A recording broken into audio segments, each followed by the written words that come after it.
Welcome to the Gay Therapy LA podcast, the show that empowers gay men to live their fullest, healthiest lives. Whether you're navigating relationships, mental health, intimacy, finances, career, or personal growth, Ken Howard, a licensed clinical social worker in California, certified psychiatric social worker, and ASEC certified sex therapist, is here to guide you with over 30 years of experience, specializing in gay male individuals, couples, and polycules.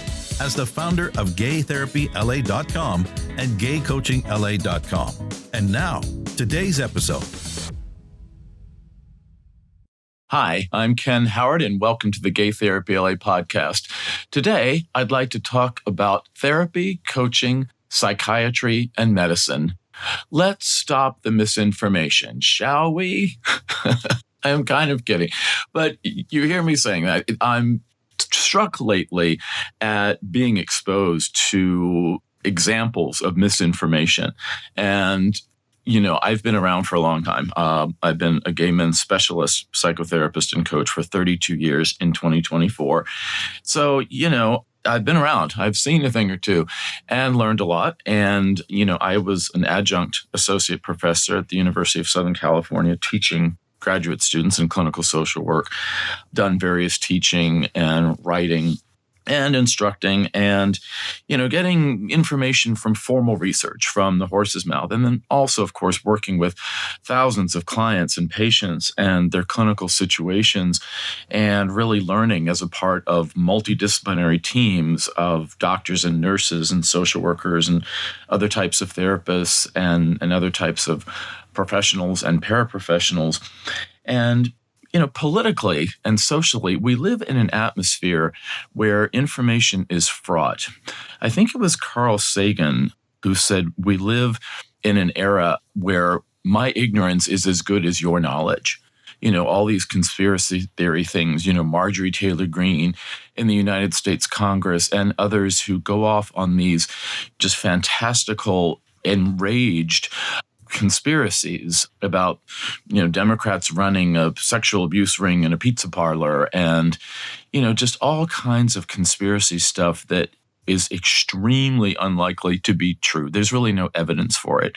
Even things like Stop the Steal in the 2020 election, that was misinformation. So it happens a lot politically. But since this is more my area, the clinical stuff, I'd like to talk about misinformation that is out there rather prominently, I'm afraid. And I feel like it's kind of my opportunity and even my duty to address some of these things and properly inform you, dear listener, about what's what, based on my experience and other people's experience who really have credentials, not just kind of being popular in the media or in social media or having some kind of a platform or a mouthpiece, but people who've really done the work, which is a little less flashy than an influencer or something, but is much more ballast, much more legitimate. So, I think it's important to correct myths because if you believe a lot of myths and you believe a lot of misinformation, you're going to live in a world that is incorrect. And a lot of times that means people aren't getting the help that they need, or they're getting something else other than the help that they need. So let's talk about each one, all right? So misinformation about therapy, there's a bunch. We won't cover them all, but we'll cover some. Number one is the myth that you have to be crazy or severely debilitated to need therapy or to benefit from therapy. I always say anyone who has a goal can be in therapy. We hear this stuff in the vernacular of, oh my God, she's such a mess. Oh, boy, does she need therapy. Oof. And it's used as kind of an insult to say, oh, you need therapy because you're just that, far gone. That's not really true. Therapy is there for anybody who has a goal where they want to improve their mental health and well-being. Now, that's awfully close to coaching as well, and we'll get to that in a little bit. And number two, that being said, that anyone, might be eligible to be in therapy, psychotherapy is still considered a professional healthcare delivery service. It's part of the broader scope of medical services, really, mental health. And therapy is provided by credentialed professionals who are licensed in the state or the province that they practice in. And it could be more than one. Some people hold licenses in several states. And they are a graduate student of a master's or doctoral program, an MSW, an MA, an MS, a PsyD, a PhD, an EDD, currently in school-related clinical practicum of field placement, supervised by a licensed mental health professional at a rate of 1 hour of clinical supervision per 4 hours of sessions. So they're closely supervised if they're graduate students.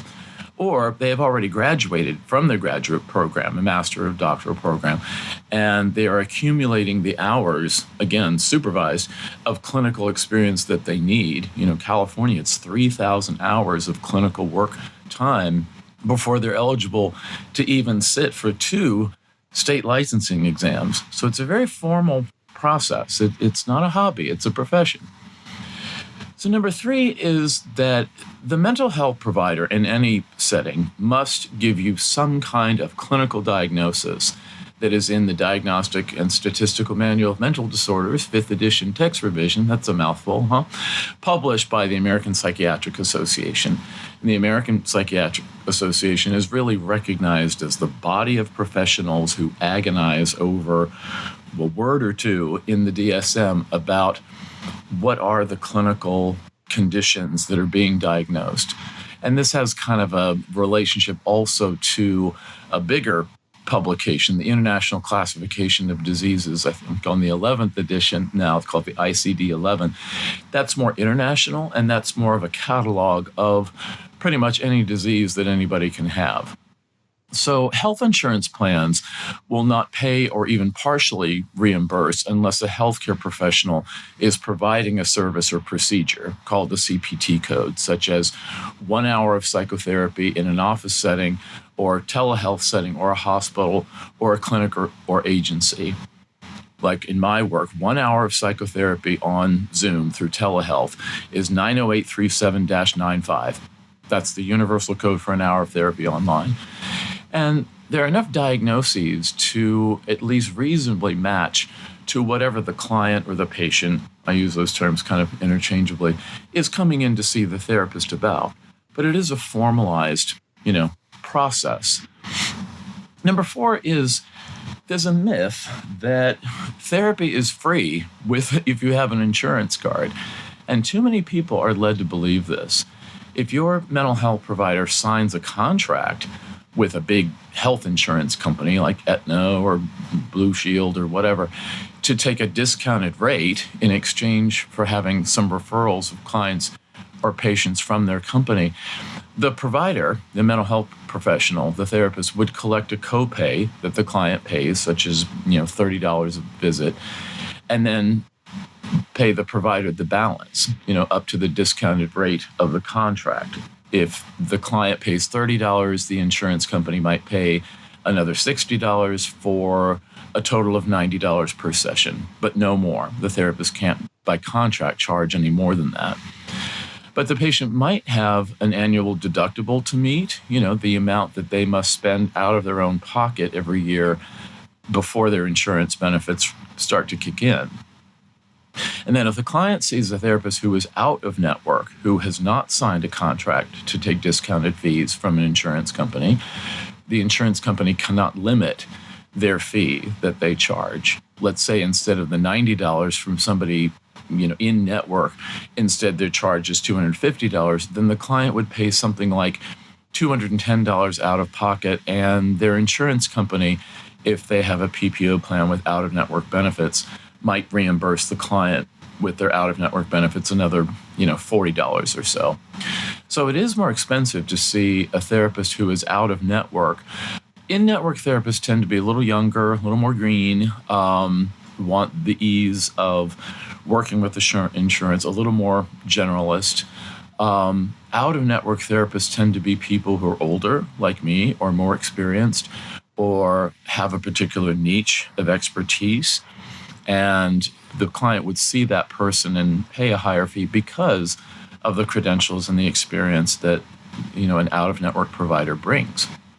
So therapy is not free with insurance. Unfortunately, it is an investment, and that's a problem with our system, that therapy can be inaccessible because of its expense. And I'm always a big advocate of politics and social policy that makes therapy, and of course all forms of medicine and medical care, more affordable for people. But that's a political and social thing. Americans would have to elect, kind of what's considered far left, democratic socialist or something, politicians, in order for things like a universal national health care system to be implemented. And Americans over and over and over again, particularly in this most recent election in 2024, have really, really rejected that. They've really preferred politicians much more on the right who would not dream of a national health system. So number 5, the myth that therapists are just in it for the money and don't care about their clients. I think that's one of the biggest myths of misinformation about that. And I think it's kind of cynical on behalf of the public and not very fair. Because over and over again, certainly with me, but also I think most or all of my colleagues who are therapists, we actually do care about clients. If we were just in it for the money, I appreciate the fees that people pay and the livelihood that I make, but if I were just in it for the money, I would be working in some of the things that my clients do, who make, a lot more money, different fields, IT, real estate, interior design. There are a lot working in finance. There are a lot of many careers that pay more than what therapists earn if we were just in it for the money. So while I enjoy going on a vacation, like most people, I do miss my clients when I'm away, and I'm glad to see them when I get back. I miss my boys. These are grown men I work with as gay men, but still, I miss my boys. So when a client finishes their course of therapy, which, the therapy hopefully comes to a nice, gentle close when the client has met their goals and it's time to what we call clinically terminate, we miss them. We feel bad if a client fires us or has to stop therapy because they're moving away or they've lost their insurance or they've lost their job or their insurance benefits. But even though the focus is on you as the client, there is an element where, we do care about you beyond, the fee that you pay and showing up for your appointment. And I think it's misinformation for people to feel that that's not the case. So number 6, the myth that therapists make you lie down on a couch and free associate while the therapist just kind of sits back with a notepad and says, and perseverates talking about your mother and unresolved edible complexes. Almost no therapists anymore have clients lie down. You're usually upright on a couch across from the therapist in a chair. And therapy has come a long way since the old days of the Freudians, by Sigmund Freud, old school psychoanalysis. Many techniques as alternatives to psychoanalysis have evolved in therapy since then, which was about 100 years ago. And these techniques have been found in formal research to bring relief of mental health symptoms and increases in functioning and quality of life. And yet the myths persist about what it's actually like to be in therapy, particularly when they're portrayed in misinformation as this kind of awkward, weird stuff like lying on a couch, which almost never happens anymore. The next one is the myth that therapy is just like talking to a friend. Anyone can do that. You don't need to pay them. Well, therapy is not talking to a friend, even though the discussions can be friendly and sensitive and emotionally informed and poignant. But they can also be lively and funny. They can be profound. The full range of emotion of the overall conversation always applies, I think, for both people. But therapists are trained professionals. Even when we're just talking, we are actually applying psychotherapy techniques that we have in our heads that don't necessarily show to the patient or client. There's kind of a method to the madness. We're really thinking of theory. It's just that it doesn't sound like it when we're talking to a client. Remember that therapists are trained with over 6 years of higher education after high school. So 4 years or more of an undergraduate college degree, a bachelor's degree, and That involves reading, thousands of pages of textbooks, hearing thousands of hours of lecture, writing hundreds of pages of papers, doing countless hours of research, and paying sometimes hundreds of thousands of dollars for that. And then we do it again, all over again for graduate school, which can be condensed in some master's programs to 1 year. I think there's a 1-year MSW program at New York University I heard about. But often it's 2 full academic years for an MSW or an MA or an MS, and even more for a doctoral program like a PhD or a PsyD or an EDD. And they have hundreds of hours of clinical internship in addition to their schoolwork.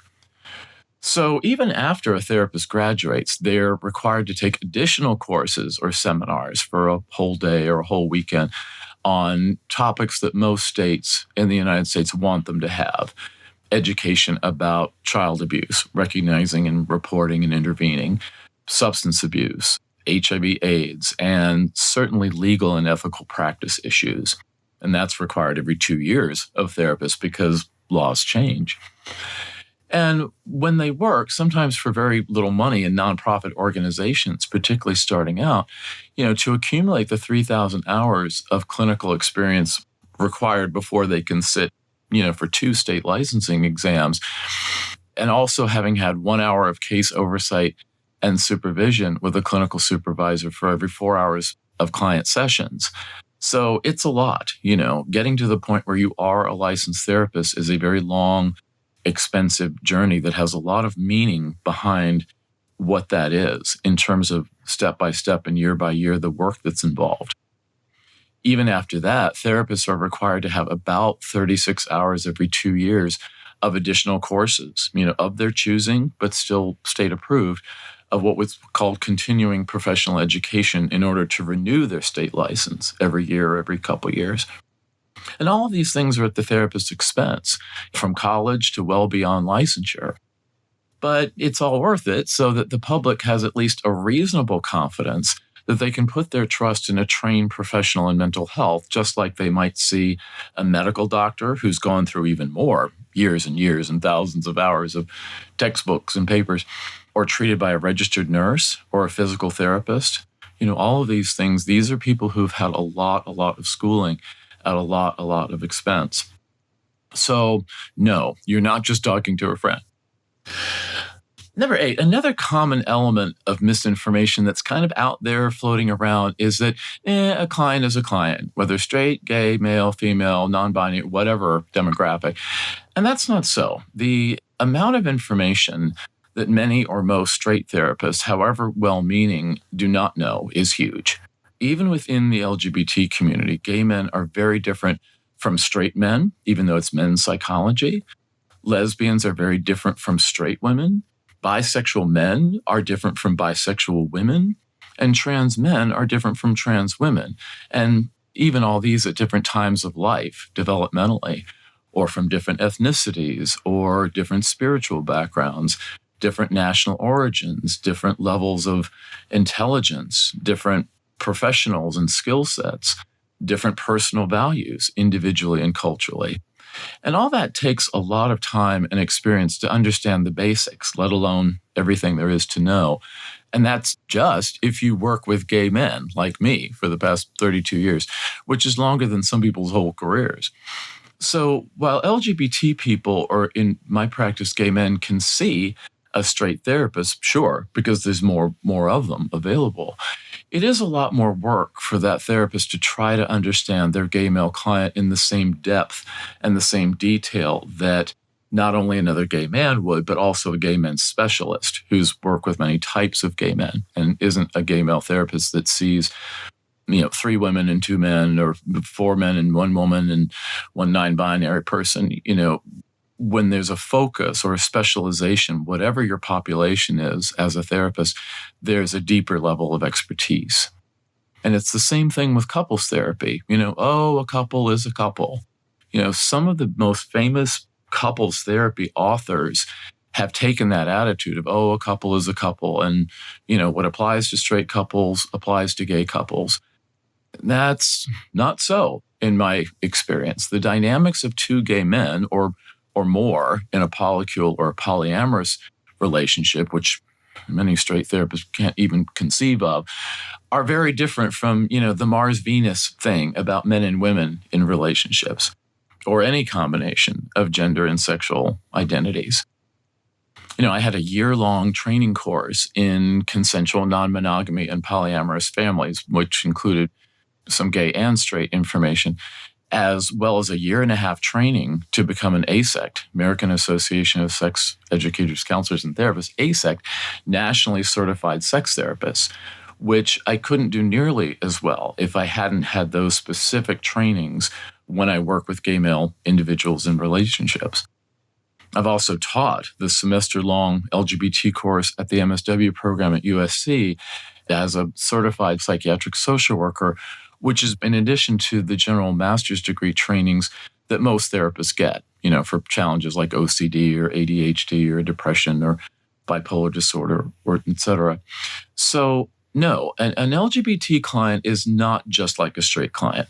It's a cultural competency difference to be able to work with LGBT clients. And even within that acronym, we're still talking about a wide diversity of people. There's some overlaps in terms of being gender and sexual minorities, but, working with lesbians in women's psychology and working with gay men in men's psychology, and the special challenges in being trans, particularly in this political and social climate, those are all very different areas, even though it's part of the current misinformation craze to just kind of lump all the LGBT community all together.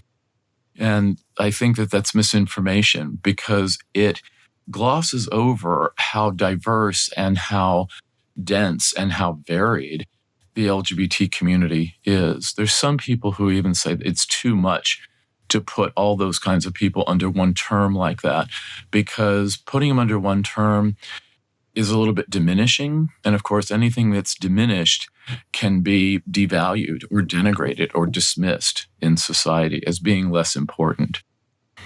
A lot of cultural references for gay men. I've had gay men come to me as clients, and they've been frustrated with either female or straight male therapists. They don't know what terms like PrEP or undetectable or what is a side or what is a gym bunny, or different kinds of slang. And that's important, especially when you're talking about things like sexual health.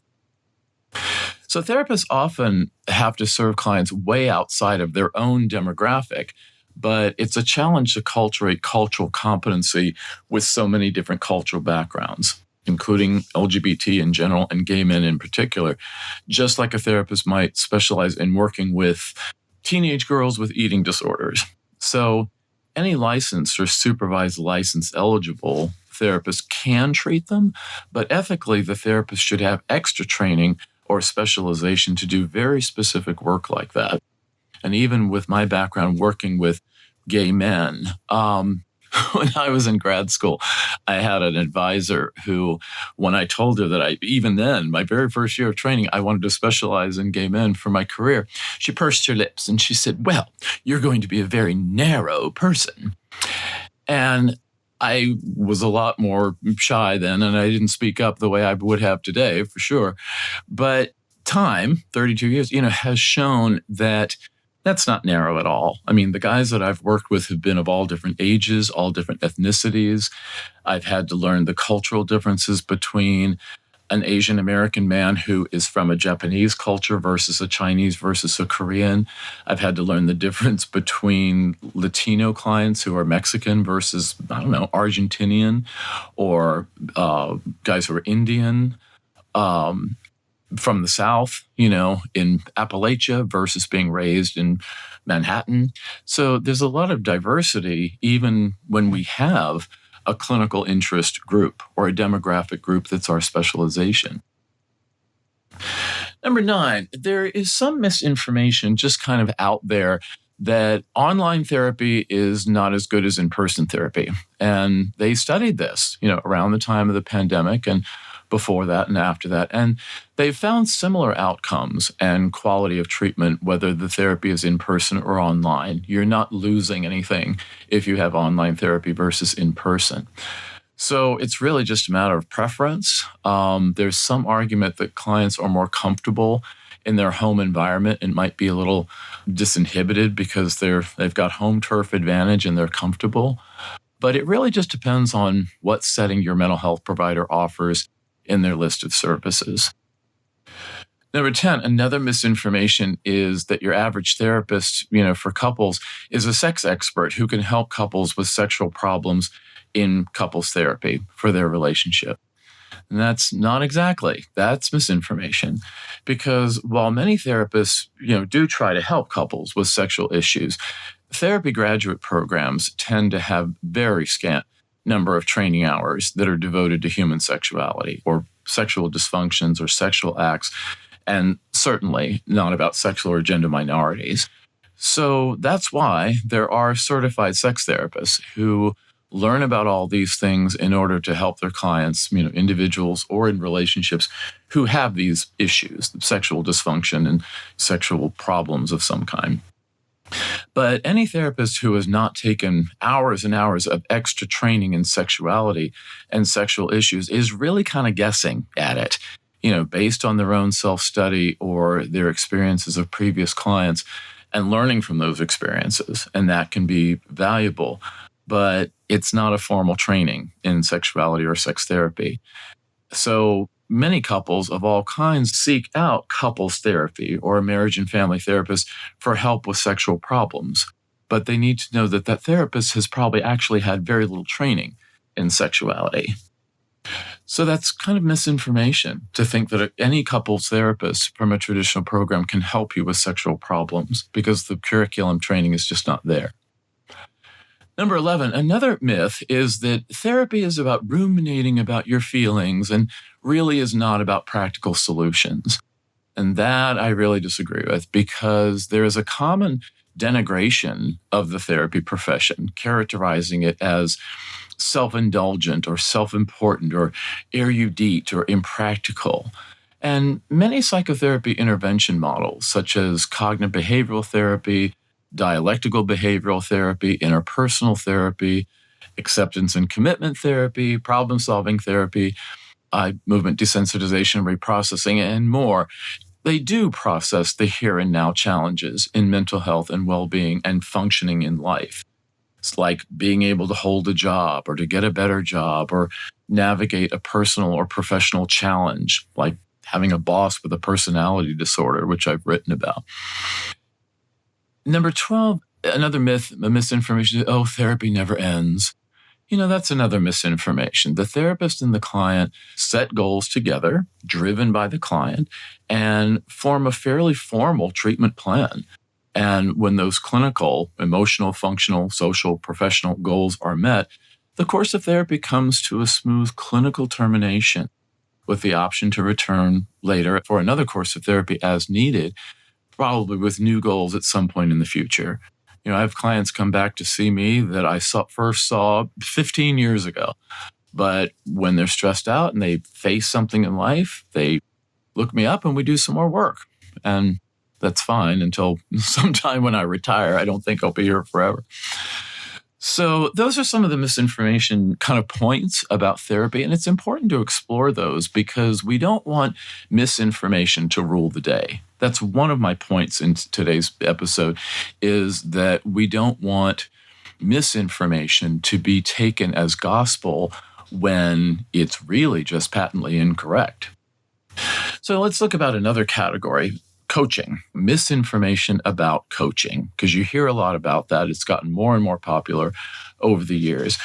And coaching has a lot of misinformation around it or about it because it's such a relatively new service. It's really in its infancy compared to psychology or medicine. And unlike medicine or psychotherapy or physical therapy or nursing or radiology or even cosmetology, hairstylists, there is no state license anywhere that is required in any state to practice coaching. It's completely unregulated. So anybody can be a coach, call themselves a coach. Even theoretically, no high school education, could be a dropout. They could have a GED. They could have just a high school diploma. They could have college or no college. They could have grad school or no grad school. It's just completely unregulated that way. So some of the misinformation out there is that coaches endure the same education and training and licensure and supervision and professional requirements and oversight of the other professions, like therapy. But on the other hand, number two, it would be misinformation as well to paint all coaches as amateurs or charlatans.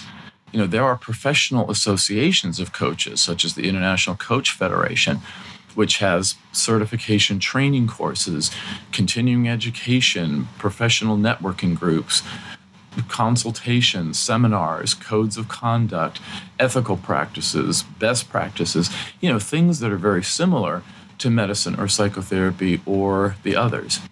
Now, they have those. They don't have to have those things like therapists and medical doctors do, but they can, and they often do. And of course, the better coaches are the ones who bring a more formal approach to their training, and they're probably the better coaches. I know a great executive coach who has a doctoral degree in coaching. Now, that's still very unusual among colleges. You really have to dig to find a college that would have that. But there are some around the country and around the world. And, those are very formal programs. I think all doctoral programs, and even masters too, are quite challenging. Number three is that coaches can be life coaches, executive coaches, much like business consultants on an individual or a team level at an organization. Relationship coaches, sex coaches, sobriety coaches, it's a very lucrative area, wellness coaches, and certainly coaching for sports performance. And this is like therapy, not just talking to a friend, because coaches are trained or self-trained in helping others reach their goals, often incrementally, through specific changes in mindsets and behaviors and choices and interpersonal relationships and self-discipline and personal values. I think it helps enormously if the person doing the coaching is also a trained mental health professional, a social worker, MBA executive, even cultural anthropologist. I've seen that. But it's not required because the field of coaching is unregulated except by its own self, which is not state or federal law and is not binding or required to practice. They can't kick people out of coaching because there's not a formal entrance into it. So there are credentials that these institutions confer upon people, like the International Coach Federation, the Master Certified Coach, but that's kind of a private training. That's not a state law. My business coach that I have is an LCSW licensed clinical social worker therapist like me, but she's also an MBA and a Master Certified Coach. And when I do coaching and therapy, there's a very different approach because it's required. Therapists can be coaches, but coaches can't be therapists. And the state bodies that govern therapists make it very clear that your therapy business and your coaching business have to be made different and distinct in some ways because of what the client would expect. So, unfortunately, I've observed much misinformation out there about when people ask about the differences between therapy and coaching. There's a lot of that. Often, it is coaches who like to answer this question, although they don't know about therapy, of course, because they aren't trained therapists. They haven't been there. I was on a panel one time for the city of West Hollywood, where I live, on helping gay men in recovery from crystal meth. That was a big problem. It still is somewhat of a problem, but a number of years ago, that was almost a third of my practice. And it's a big problem in the gay community. And someone in the audience with this panel discussion asked the question about, hey, what's the difference between coaching and therapy? And so there was a self-appointed coach, unemployed actor, on the panel who volunteered to attempt to answer the audience member's question. And he said, well, a therapist is like an archaeologist digging through the rubble of the past. A coach is like an architect building toward a better future. Now, I was a lot younger then and far less curmudgeonly than I am now, or I really would have called that out. It's presumptuous and misinformation for him to say that. Therapy is not all about the past, except to the extent that it can help a client reflect and understand and cope and heal from any number or type of challenging or traumatic experiences that person has from their past that's still affecting them in the present day. Many therapists, such as myself, have helped clients with many kinds of traumatic experiences that they've been through and to heal and recover. Just violent crime like gay bashing or robbery, accidents, industrial accidents or home accidents or car accidents, illnesses, severe illnesses that sometimes can be life-threatening, combat veterans who've seen war, of course, physical and sexual and emotional abuse, which is rampant, domestic violence, workplace harassment or bullying. I have quite a bit of experience and research into workplace bullying, white-collar crime, such as blackmail, harassment, discrimination. There's so many bad traumatic experience, but that is still about helping a client heal and grow so that the traumatic symptoms, such as those from post-traumatic stress disorder, don't hamper the client's current functioning and future quality of life. So therapy and coaching both are about helping the client make their lives better for the present and for the future. But there is much concern from therapists about coaches who are not also therapists because of the magnitude of the differences in training and accountability and oversight of the profession, like I mentioned earlier, about what therapists go through to become therapists. And there are many, I know some, coaches who are just as ethical and even talented as therapists to form a profound interpersonal relationship with their clients. But this is sometimes by happenstance as anything else, kind of a raw talent. It's not from academic or clinical training. So at the worst, coaches can be people who want, in essence, to function as therapists, through talk services and earn as much per hour or more in their fees as therapists do, but they don't want to do the work, to undergo a undergraduate program, a graduate program, the rigors of getting and keeping a state license, or they don't want the overhead costs that therapists have to run a practice, such as graduate school loans, continuing education course fees, licensure fees paid to the state, fees paid to a supervisor, buying malpractice insurance or liability insurance, or some of the other overhead that therapists have running. That's why therapy is so expensive, is because it's not as profitable as other professions when you look at what therapists earn versus what they spend in overhead running a practice.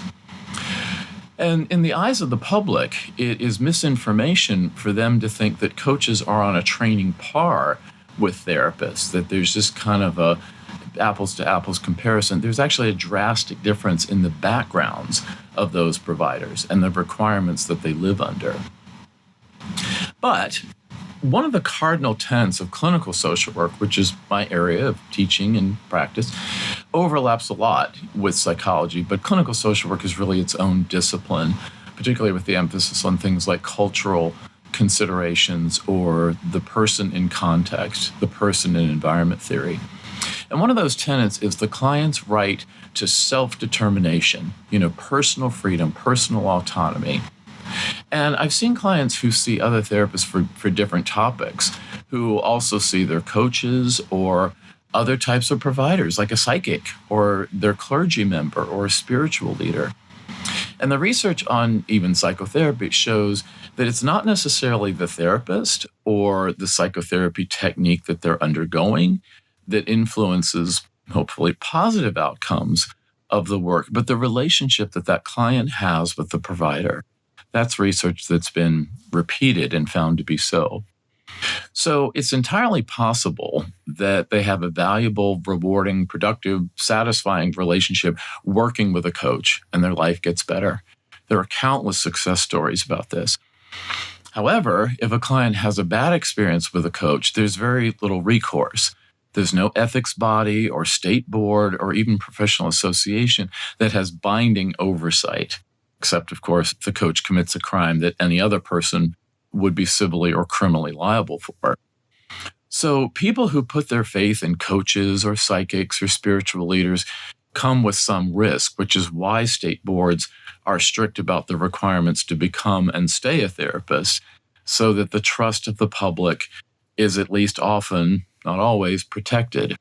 The state board in California, for example, that governs therapists, the Board of Behavioral Sciences, and similar boards in California, like the Board of Psychology or the Board of Medicine, they're actually branches under the California Department of Consumer Affairs, which aims to protect the public in that state from unscrupulous or incompetent or harmful practitioners, with the idea being that people have a right to be protected. That's why cosmetologists are licensed, because people have a right not to go into a salon and have their hair burned off from somebody who doesn't know how to use, hairstyling chemicals. So that's about coaching and some of the misinformation there. Let's talk about misinformation about psychiatry, because, oh boy, there is a lot of misinformation running around about psychiatry. So therapists often can have frustration with the misinformation about psychiatry, which is a discipline within medicine. Psychiatrists are a type of MD, medical doctor, just like a dermatologist for your skin, or a hematologist for your blood, or oncologist for cancer, or pediatrician for kids, and so on, neurologist, endocrinologist. And they often get confused with psychologists or psychotherapists and so on because of the psych prefix of these words are all the same: psychiatrist, psychologist, psychotherapist. But the disciplines are very different from what those words actually mean. And a big part of the misinformation about psychiatrists, of course, comes from the very powerful, very popular so-called Church of Scientology, who portrays psychiatrists for some weird reason, especially those who treat children, as nefarious villains of society out to sadistically exploit patients, for unreasonable monetary gain or some kind of power and control in a secret society.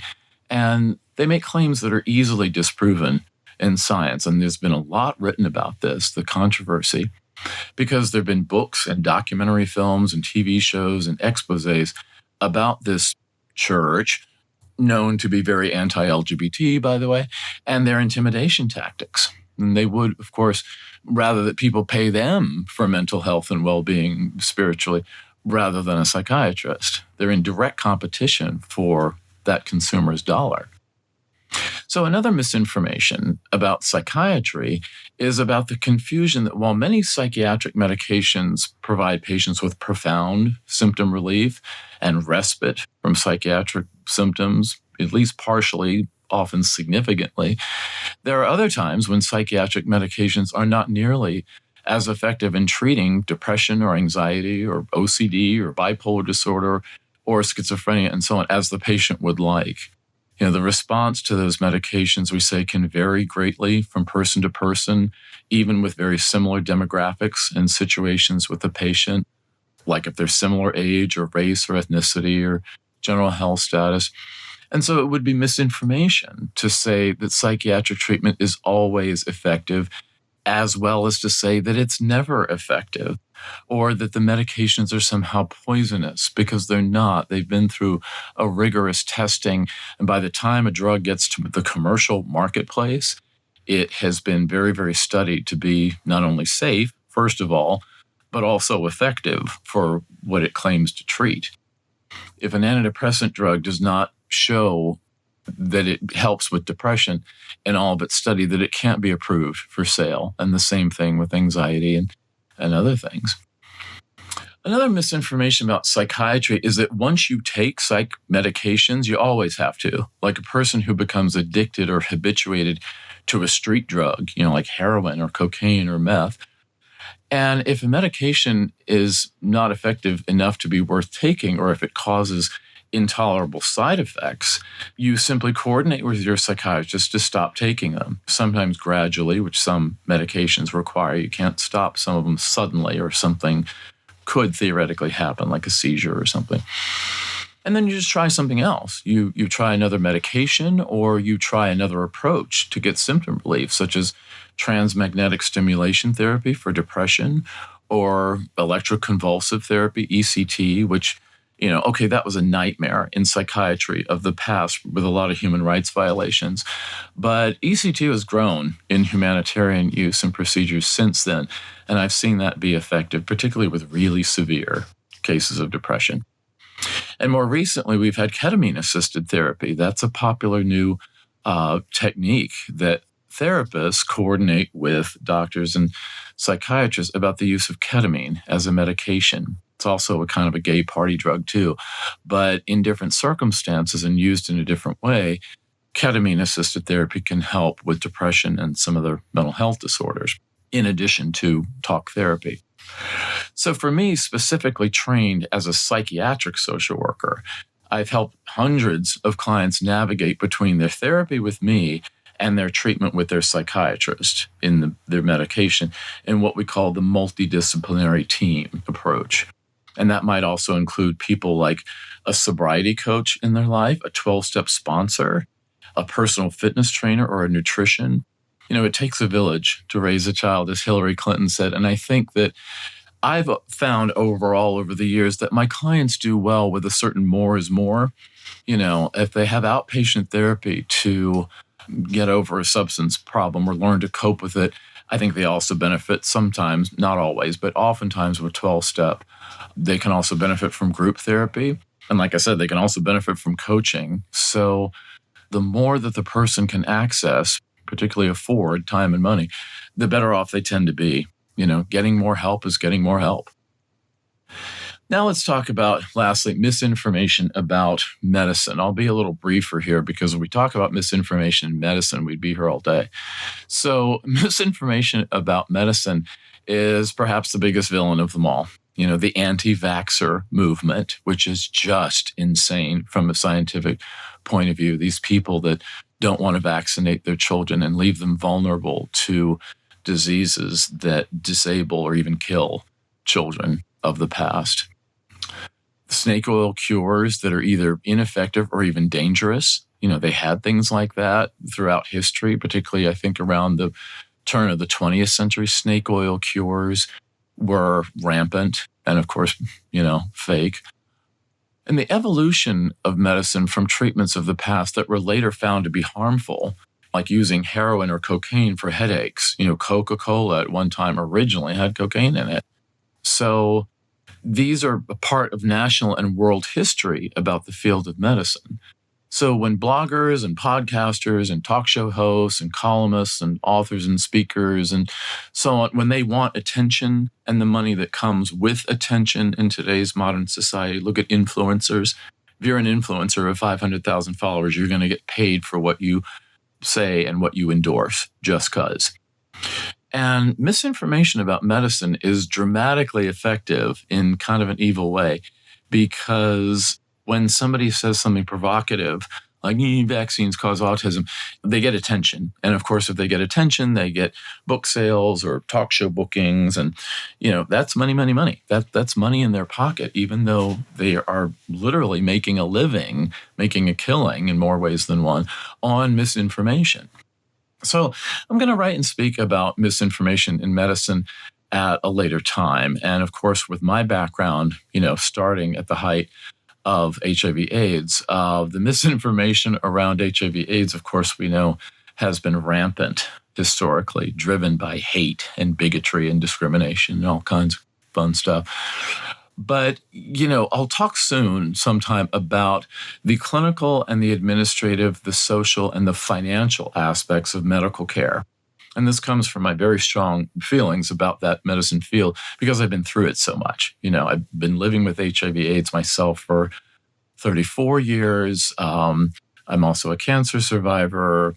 I've had 2 hip replacements. I've been around the block medically with a lot of different things, and I've learned a lot.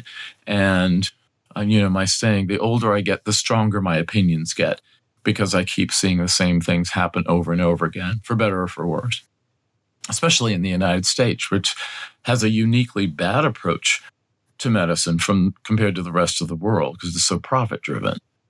And that'll be based on my work with clients who've had medical challenges, which is nearly all of them, and of course, my history working in HIV/AIDS mental health. So I pride myself on being a long-term clinician as a psychotherapist and a provider in other ways, such as being a coach or a consultant or an expert witness or an author or professor or advocate and activist. Being an activist is one of my favorite roles because it really talks back to the oppression that we experience, particularly in the LGBT community. And the mental health and well-being of the LGBT global community in general, and the community of gay men in particular, which is kind of my thing. So misinformation needs to be identified and discussed and challenged and called out and clarified, because the public in general and gay men in particular, as an historically oppressed group globally and throughout history, deserves the most unsullied information and ethical and effective services available. We have to work in facts, not in misinformation, because otherwise we're living in a fool's paradise where information is adulterated, and that just causes all kinds of problems. So I say, let's work in facts. Let's get away from misinformation. Let's call misinformation for what it is. And we keep on a mission and a commitment that must be kept constant and evolving and evergreen, because I believe our community deserves nothing less. So if you'd like help about sorting out information that seems confusing to you, or you want clarification about maybe misinformation that you've been exposed to, and you want more information about how does all this work, therapy, coaching, psychiatry, medicine, any of those things, let's do some work on it. Let's do therapy if you're eligible for therapy in California, where I'm licensed, or coaching in California or other states or all over the world. You can reach me at 310-339-5778. That's 310-339-5778. Or email me, ken@gaytherapyla.com, the therapy website, ken@gaycoachingla.com, which is the coaching website. And I would be happy to help. So thanks, and I'll see you next time.